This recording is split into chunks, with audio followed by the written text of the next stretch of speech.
Good afternoon, guys. What is up? What's going on? I feel like it's been a long time no talk. Been kind of busy, so I haven't had the chance to be getting out as much as I'd like. But today what I wanted to do was I wanted to swing by this local pond that's just now starting to break up. The ice is gone and the waterfowl are here, so maybe we can get set up and get some shots of some waterfowl. Let's get after it.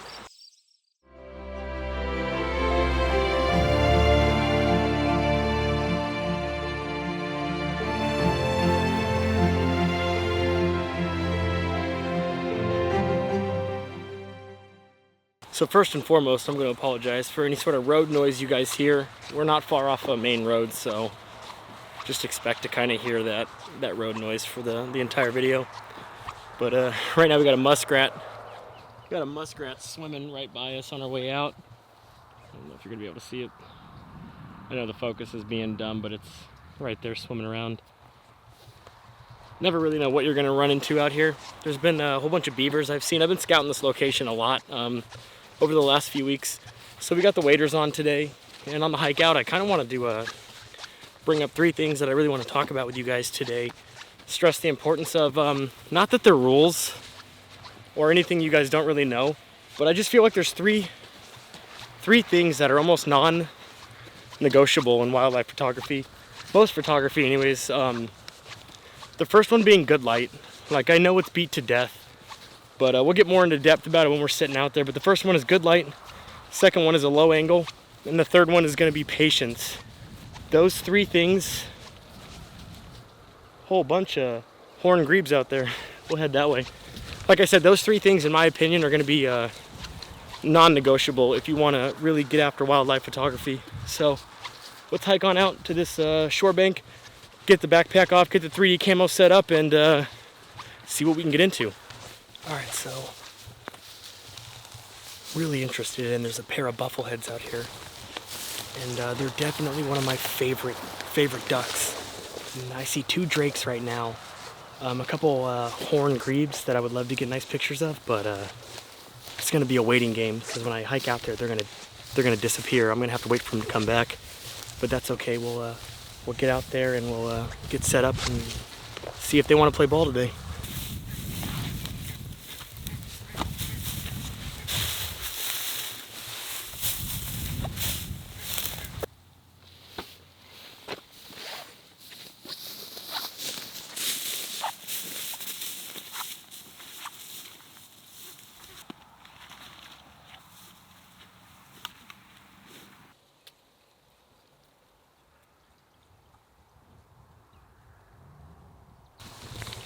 Alright, today's going to be kind of challenging just because everything is wet. I mean, obviously it's a pond, so that would make sense. But it's going to be really hard for me to set up the vlogging camera in too many places because there's really nowhere to put it. So let me get the 3D camo out, let me get situated, get the tripod set up, and then we'll see if they're going to show back up for us. Alright, so even right here, this is why it's so difficult. It's like you just fall straight in, you know. So setup I'm thinking is gonna be something just like this. In between these two things, a brush. I'll throw the 3D camo over us, set up, and then we'll just wait. Before I do any of that, I gotta put some DEET on because mosquitoes out here are insane. So let me do that. Let me go get the DEET on and then get the 3D camo set up, and then we'll start the waiting game. All right.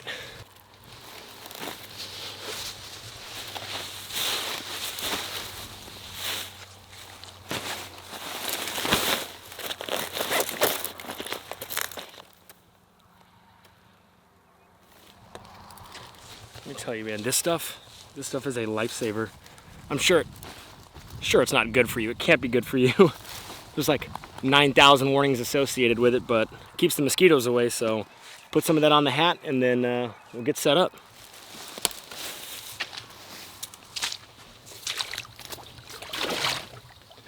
First step for this little blind is just adding a little bit of cover to the lens. Not that, you know, the lens coat's not doing the majority of the work for us, but anything to break up the silhouette's gonna help. We're gonna fall in right here. There we go. Add some of this 3D camo. Get this bad boy set up.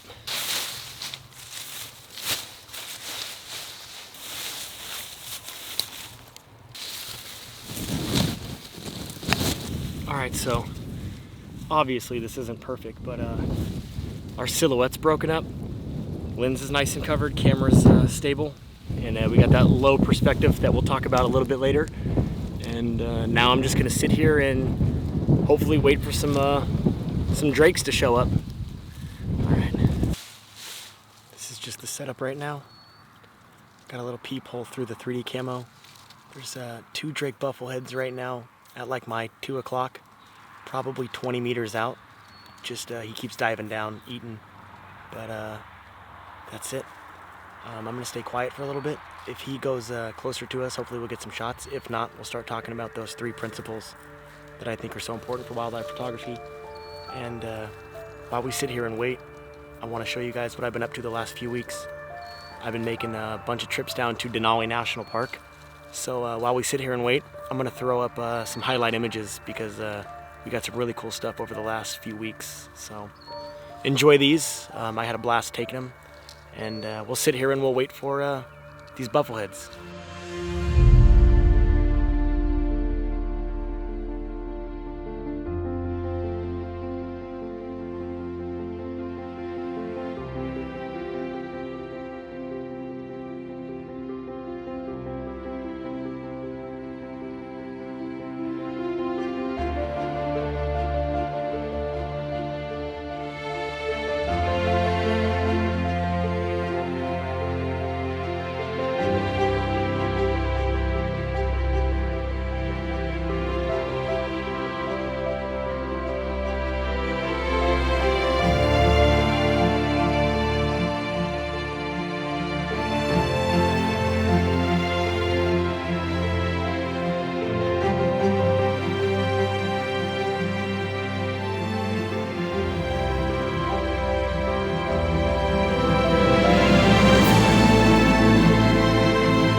Alright, so hopefully you guys enjoyed that. We're still out here waiting. There's some northern grebes over there that are actively mating, but they're staying pretty far away from us right now. So while the action's in a lull, let's talk about the first tip I wanted to, or not really tip, but almost a rule in my opinion for wildlife photography, and that's good light.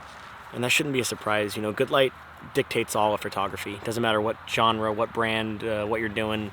It's all about the light. I think photography is Latin for like light painter anyways, so I mean it's in the name. But I mean it's not a hard fast rule. You know, like let's say you have Bigfoot, you know what I mean, riding the Loch Ness Monster. It doesn't matter what kind of light you're in, ISO 25,000, you get that picture, right? But for everything else, light makes the image. You know, light's the only thing that can make a muskrat look cool.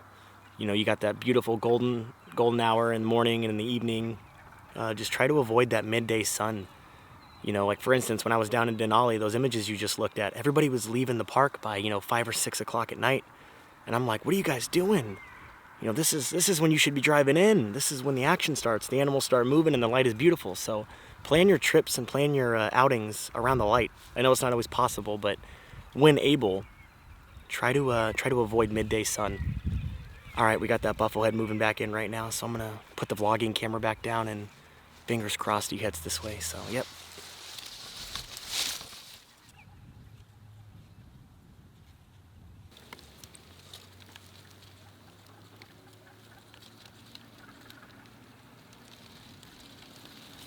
All right, so right now the bufflehead's, he's grooming himself. I'm running some video, just so you guys can see what's going on. He's been eating for the last hour or so, and he's finally stopped to relax a little bit. He's kind of grooming. But what I wanted to talk about was the second thing in that list that we were discussing, and that's getting a low angle. And it's not only for waterfowl photography, although you do get some amazing shots with that lens compression against the background, and you get some water reflections, and it's just altogether a good combination. But really for any species, you know, grizzly bears, caribou, moose, it doesn't matter. The lower you are, I feel like the better the image is. Now, there's different schools of thoughts. A lot of people think that, you know, eye level is good enough, but very rarely have I seen an image that if you weren't on the ground shooting up, it wouldn't have been 10 times better. Totally my personal preference, but that's just my school of thought on it.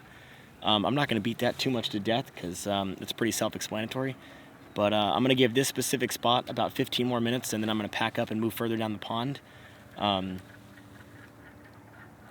And then we can talk about the third and final thing I wanted to talk about today. So, let's see what happens. Alright, so I've had about as much fun as I can stand in this spot. Fun part now is going to be how in the heck I'm going to get out of here. But, let's go for it.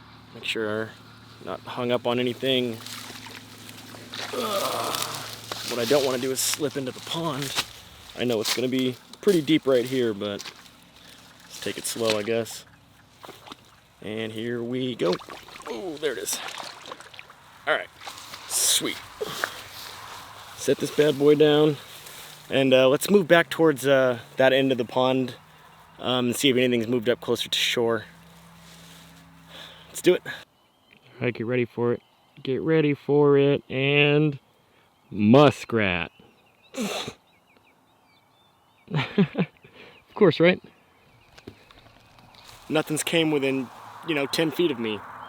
Second I move, this muskrat's, oh, he's coming right up to me right now. He's 5 feet from me.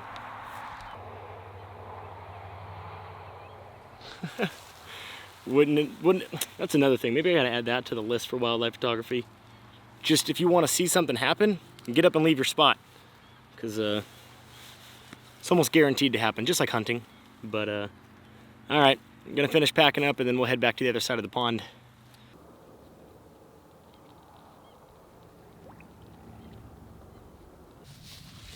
Alright, so we'll start hiking out of here.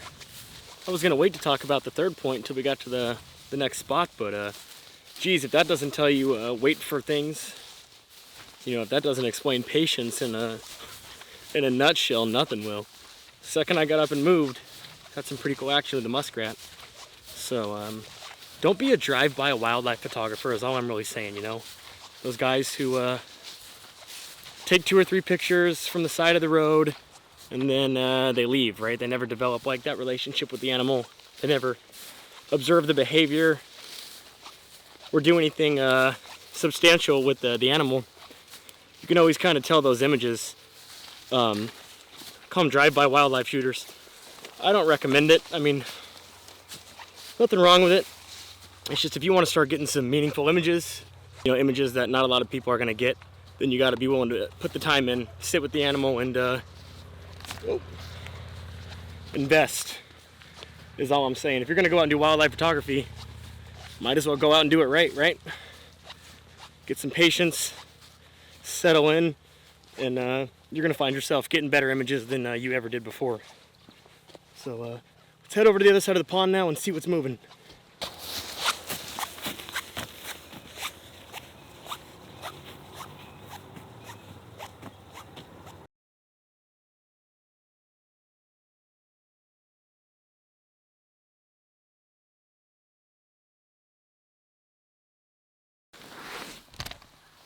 Alright guys, I think I'm going to close this video out.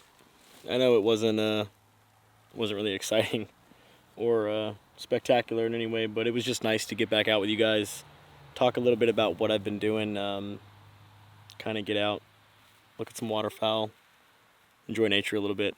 Today is actually Green Up Day in Alaska, which means spring is finally here.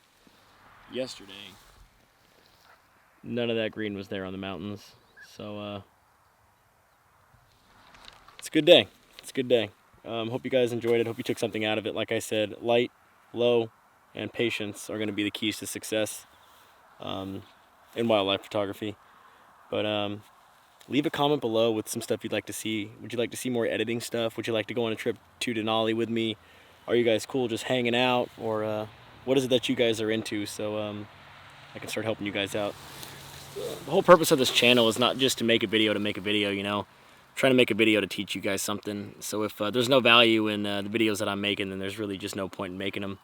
So whatever you guys can glean the most value from, let me know. Throw a comment down below so I can start tailoring it more towards the things you guys are interested in seeing. Anyways, hope you guys are having an awesome spring. Hopefully the weather is warming up where you're at. And I'll see you guys in the next one. Cheers.